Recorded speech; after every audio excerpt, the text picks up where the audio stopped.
Welcome to the Futurist Mindset Show. My name is Tessa. I'm here to introduce you to Reagan Rodriguez, who is our host and a futurist who teaches stratosphere wealthy legacy families how to become impact investors. Hi, Reagan. How are you?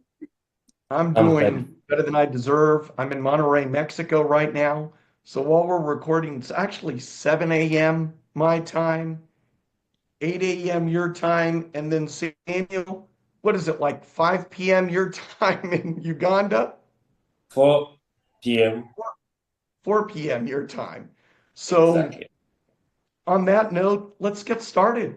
Yes, let's. Well, do you want to go ahead and introduce Samuel to us? Yeah. So I'm very fortunate to have stumbled on this opportunity. Somebody referred me to another broker, referred me to then Samuel, and we seem to have gotten along very well on our first meeting. And he's actually very well known in Uganda. After I spoke with him, I called a friend of mine I know that lives in Uganda, and I said, "Have you ever heard of Sarick?" And he's like, "Of course. I mean, all you have to do is open your eyes and you see there are trucks everywhere." Well, of course, everybody knows who they are. So we are excited about what they're doing in infrastructure. They're very well respected in the country. This is a government-backed project as well. So on that note, I want to turn it over to Samuel, and I've got to say this: Samuel had been in the hospital a few weeks ago. Then just yesterday, he mentioned he was dealing with a respiratory problem, and then here he is today, ready to kick ass, right? So, Right. Samuel, on that note, why don't you tell us a little bit about yourself and kind of where you've been in regards to the project, where you are today, and where you'd like to be once we get you fully funded? Okay. Thank you so much, Reagan and Tisha. Yes, I'm glad to meet you and to talk to you. It's a sure. pleasure really having working to have a chance to work with you. Sarick Construction has been in existence for the last 24 years. We made 24 years on 13th. Our company was registered on 13th, 2000. So exactly 24 years now. And we've been in that business of construction for all this time. We've done construction in roads, water supply, electricity, and basically we are very good in infrastructure. And we are right now, we have a contract with the Ministry of Works and UNRA, Uganda Road Authority. And this project is $30 million. There is an additional of $10 million for extra works. So right now we are in the process of starting to execute the works. And right now we have fully mobilized. Personnel are already there. Some equipments are in place. So we are very ready to start executing the works that we have with the government. And the government is relying on this road is basically used for tourism. So the government wants this work for us to execute this very fast. And they have entrusted us with this work. We've done quite a number of jobs with our government here, and especially donor funded projects. And that is the World Bank and African Development Bank. And we've quite done good job for them, and they've entrusted us with their jobs, and we've executed it to time and to professional standards, international standards, and that's where we are right now. So we are hoping that in the next few maybe weeks we should be able to hit the ground. Thank you. Samuel, there was something that you mentioned, because I know that the World Bank has trust in you and brings you kind of, I mean, there's that, how did that get developed? Did that take time? Because I know that they do an extensive amount of due diligence. So how did you get in the door with the World Bank, Samuel? Yeah, well, World Bank funds government projects. So when it is time of procuring the contractors, they do jointly with the government. So they do proper due diligence on how you've been performing. Are you a respectable person? Do you do the right jobs when you're given? So there is a proper due diligence until they have to see that are you the right person to do the job. So the government does together with the World Bank or African Development Bank, one of those funders, donors. That's how they do it. Thank you. Thank you for adding that. And then also, I can't help to see the trophies you've got behind you there at your office. Is it safe to assume that this is because you've won awards with your construction company in Uganda? Yes, we've done some awards that, especially, we do a lot of sports. The company encourages people to be healthy, to do sports. And that's why you see the trophies here. So most of them, our workers are very energetic and active. So we encourage a lot of sports in the company. I know soccer is really big there, isn't it? Yeah, we love soccer so much. We love soccer so much. And that is my favorite. I was a footballer at one time. That's well, I'm not surprised. Even you keep in good shape too. Yes. Speaking of due diligence, that you were saying, World Bank doesn't back projects like this unless they do an extensive amount of due diligence. I know that. So, with that being said, how would someone investigate when they're investing in a business like this? Tessa, if you would be so kind as to maybe share the screen and show the brief kind of pitch deck that we've put together for Sarick Construction. So the same thing, this is how someone invests in a business. We first look at the vision and read what the vision is. And when you do that, keep that in mind. Keep that in mind. Then look at what the summary is.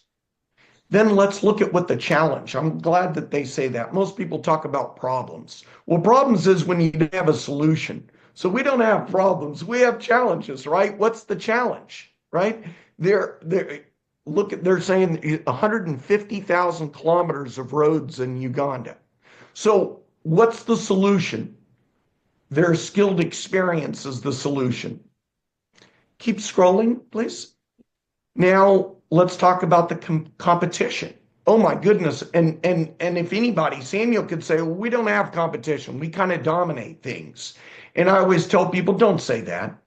You've got to be able to show that there is competition, but what is the advantage you have? Why are you unlike all the others? Go ahead to the next one, please. So they have a plan. And here's the other thing, they've got a team. And as you know, when you're going to invest in a project, you want to know who's the team that's backing you. And Samuel has put together a good team of people. Go ahead as the next one. So then these are the milestones.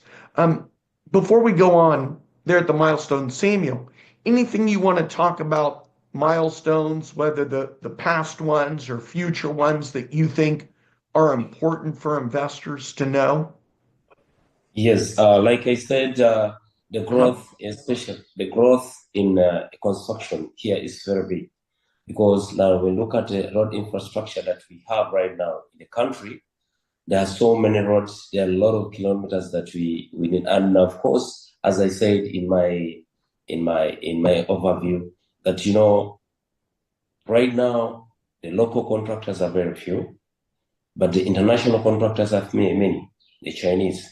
But now the government has come up, especially in this year, they're now trying to structure to ensure that the local contractors have got a share into the projects that come in.